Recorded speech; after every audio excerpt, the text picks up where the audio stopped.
ఇక్కడ ఏంటి అక్క ఏం పట్టుకొని చూపిస్తుందని చూస్తున్నారా, 2 స్లిప్స్ అయితే వేస్తున్నాం అనమాట. ఏంటిది అని అంటే కుట్టి ట్రిప్కి వెళ్ళడానికి. కుట్టి ట్రిప్కి అయితే వన్ డే కిసాన్ అది వచ్చేసి 1000 రూపీస్ అయితే వాళ్ళ స్కూల్ తరపున తీసుకెళ్తున్నారు. నేనేమో వద్దని నేను వెళ్తా ఫ్రెండ్స్ తోటని అది అనమాట. సరే నువ్వు వెళ్ళాలి అని అంటే మేమందరం స్లిప్స్ వేస్తాము ఒకరి తర్వాత ఒకరము. ఎస్ అని ఎక్కువ వస్తే నిన్ను పంపిస్తాం అనేసరికి సరే అని చెప్పి ఫస్ట్ బంటితో వేయించినాము. బంటి అయితే ఎస్ అని తీసిండు, మీరు చూసిరు కదా ఎస్ అని తీసిండు. దాని తర్వాత నేను తీస్తే నాకు తెలిసి నువ్వు అనొచ్చి ఉండొచ్చు.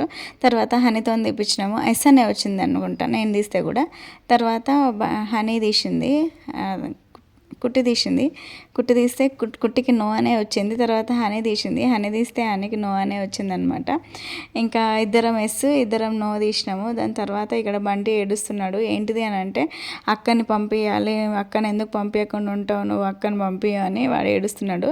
సరే కుట్టి ఇద్దరం ఎస్ ఇద్దరం నో తీసినాం కదా, పప్ప వస్తాడు, వచ్చినాక రేపు డ్యూటీ నుంచి వచ్చినాక పప్ప చిట్టి తీస్తాడు కదా, తీసినాక ఎస్ అని తీస్తే నేను ఖచ్చితంగా పంపిస్తా కుట్టి అని అన్న. సరే అని ఇప్పుడు దానికి అదే టెన్షన్ ఉంది. కుట్టి కూడా హనీ కూడా నో తీసింది. ఇప్పుడు మా వారు వస్తే ఏం తీస్తారో చూడాలి ఇంకా.